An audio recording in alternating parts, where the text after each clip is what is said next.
Bon, oui, le gars, et voilà ça, 3 ans, le gars, il faut que vous et tu y aller d'un coup. Point couteau, posé d'autres mains. Il est qu'on dit bêtons dans d'ail au dedans. Il est maintenant dit bêtons. Il est maintenant dit bêtons, ben, il est donc. Moi, il dit Jésus dit plus de son main. Ben, black bani, posé d'autres dans main. Bodé, alors, bêtons debout. Et non, il m'a dit, et nous a coup d'âme. Vous voyez les cours, et nous a dit, à ça ton aïe tout. Mais là, il est aisé, il est bien. Comme des gars de Cassie. Et non, c'est lui qui est Jean-Baptiste. Et lui, il va Jean-Baptiste pour me donner Jean. Donc, juste ton condition était jusqu'à remplir. Et voilà, comme demain, on a cotalé, et puis la cotalé. Et il y a une bonne fille à leur parler. Comme demain, on va bosser, vous les gars, c'est quoi de nous maintenant. Et c'est. Mais toi, c'est ni ton roi. Donc, ben ça tombe. Pour le amant, nous avons les ni de ben ça tombe. Et dit, allez quoi, on a bon, ni de non. Et nana sous nous, même ma ou, allez au dit.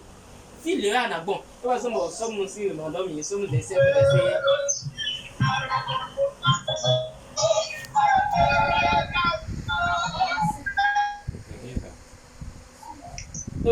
Somme 27, verset 11. Somme 27, verset 11. Alors, Éternel.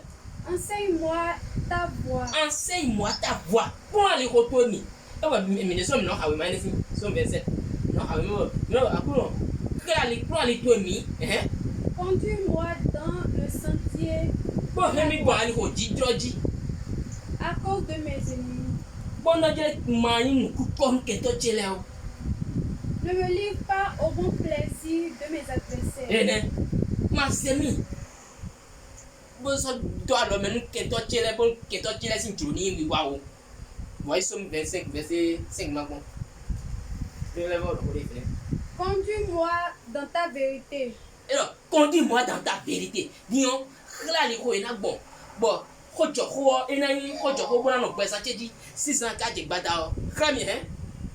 Et instruis-moi, car tu es le Dieu de mon salut. Donc, oui, il y a une main au plein, ni ton titre, main au plein, gâteau titre. Merci. Maintenant, il nous a parlé de temps à vidéo, bien, c'est ça.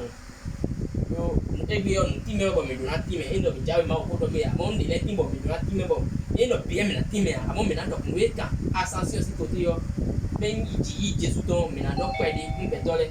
Donc, il peut s'y assavoir, donc, conscience, c'est un jour de bénédiction. Parce que, vous dormez dans le way, et vous avez faux. Quelqu'un vous dit, Titana, c'est de your domaine, Titana, c'est de your domaine. Ben, il donne, ben, qu'on fasse son année. Et toi, mais, voilà quoi, mais confier à Roswell et Boy. Tout le monde n'a pas eu Jérusalem, beaucoup de nature, mais le roi de gloire fasse son entrée. Et là, à Roswell, pour le bien encore, que le roi de gloire fasse son entrée. Ou bien c'est ça, non?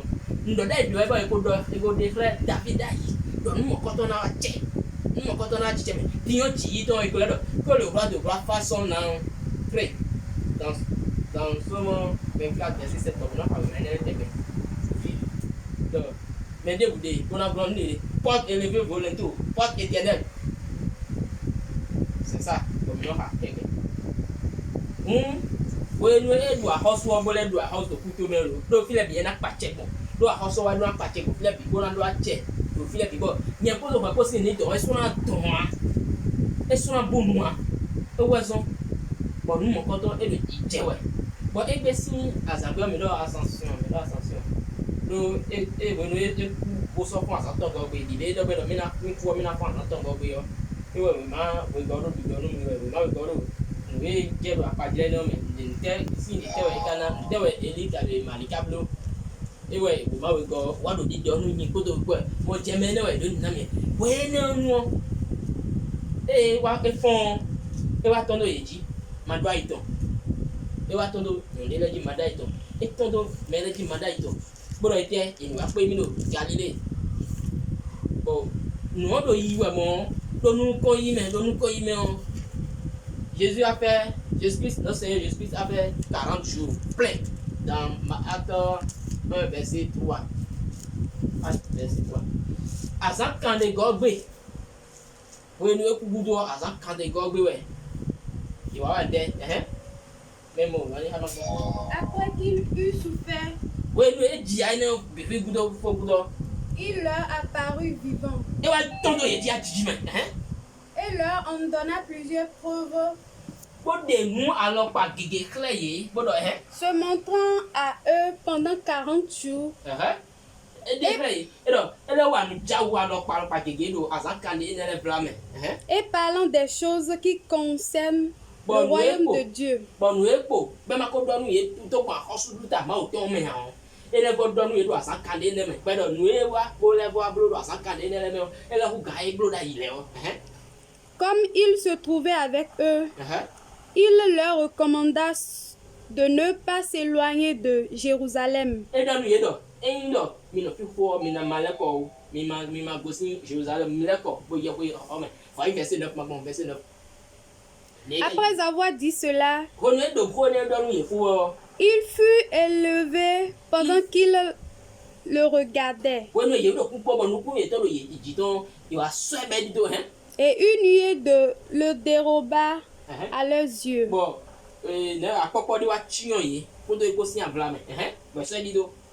Et comme il avait les regards fixés vers le ciel,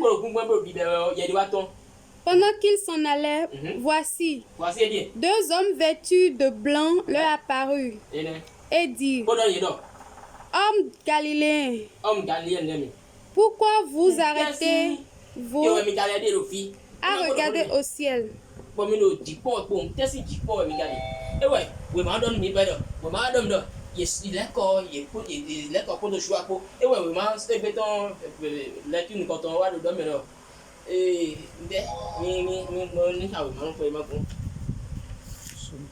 Somme 47 verset 1er et le côté là. Et le aya DJ c'est hodo.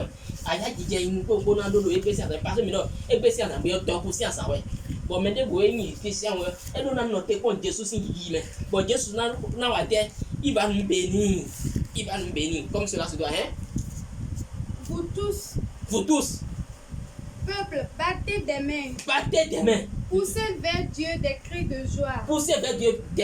Ouais, verset 8, 11, 9, et 10. Car Dieu est roi de toute la terre. Chantez verset nous comptons là. Non, nous comptons comme il faut pas mal au pas qui donne. Parce que bon, verset 8 roi de domino. Donc, ma ou baro to wa yin de. E wa pa che to ai kun la main, ai kun ba ji, ko do ji fo. Chantez un cantique. Donc, Ézéchiel, si vous pardonnez, Ézéchiel, verset 17 domino fini. Donc, il a dit, bon, quand tu as les bijoux, il a ses mains. Il a dit, quand tu as les bijoux, c'est mains parce que il y a quoi, il y a un homme. Tu vois, il y a un homme, il y a un homme, mais le passé, il y a des gens qui me disent, mais bien, il y a des gens qui me disent, à moi, il va lancer, il est sur Jonah. Dieu règne sur les nations. Dieu a poussé son saint trône. Mais alors, à Hotas, ton pôle, ton pôle, ni hen, ni na nous boire les pôles, ni pour ton comité. Mais le Jésus meilleur est qu'on doit recevoir un bob et pas faux. Ou bien c'est ça, non? Oui, nous, éditeur côté cadeau, Luc qui le matin, Luc qui le matin, verset 24, verset, Luc 24, verset, verset 50. Côté là. Donc, il y a ok, dit. Il les conduisit juste vers Béthanie. Mais mon noué Jésus là. Oui, nous, et nous à dans 43 wa, nous est aussi né. Et plan hey, so Béthanie ton pas le monde des oliviers Ayant levé les mains. Oui, nous est le beau triangle de Yeji bolede. Il est béni. Alors il est béni. Et quoi tché de Yeji. Et quoi tché de yen podo ko poji do e gbe si asabe. Wa tché no et là non meji 600 de bada. On a ya tché aussi Messia. C'est ça, passe un peu. Pendant qu'il les bénissait, oui, nous est à tché au compte de Yeji. Il se sépara et ils ont donné et fut élevé au ciel. Bon, et ce est dit de dire. Pour eux, après l'avoir adoré, il retournait à Jérusalem bon, avec non, une grande joie. Parce que quand dans mon il m'a l'air comme il y a parce que il y en a eu donc pour des fois Saint-Esprit là parce que eux dans les ni m'a l'air comme il y a yes aussi ou à tchèque midi yes aussi parce que et tout pouvoir m'a été donné dans Matthieu 28 verset combien verset 19 ou bien Marc 16 verset 17 à moi pas Marc 16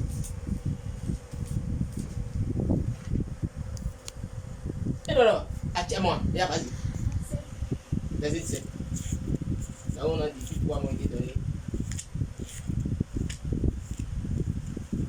T'as pas vu?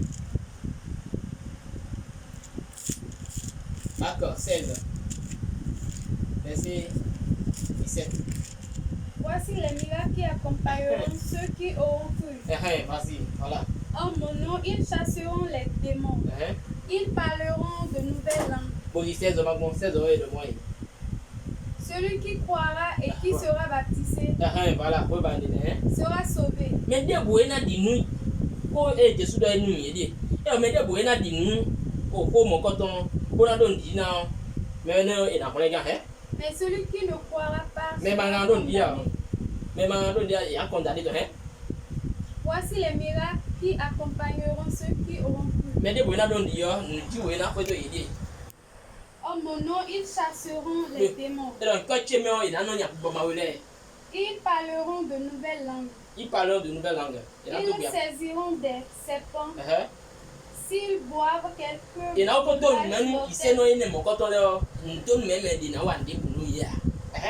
ne leur feront point du mal. Ils imposeront les mains aux malades et les malades seront guéris. Alléluia. Alléluia. Le Seigneur, après leur avoir parlé, fut enlevé au ciel.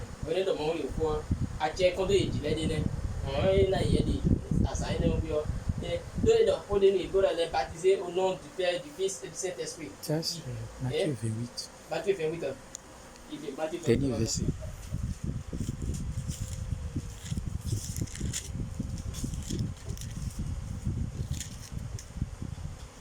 Allez, faites de toutes les nations mes disciples, les baptisant du nom du Père, du Fils et du Saint-Esprit. Jésus s'étant approché leur parla ainsi. Tout pouvoir m'a été donné dans le ciel et sur la terre. Allez, faites de toutes les nations mes disciples. Faites de toutes les nations mes disciples. Les baptisant au nom du Père et du Fils et du Saint-Esprit. Et enseignez-leur à observer tout ce que je vous ai prescrit. Et voici, je suis avec vous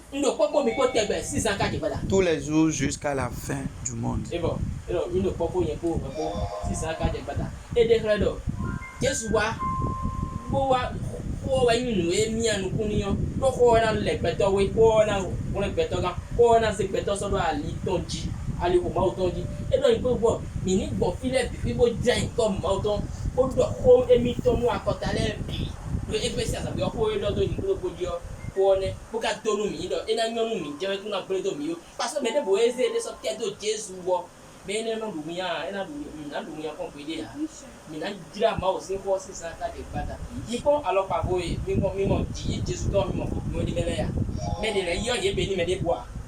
sont partis comme ça.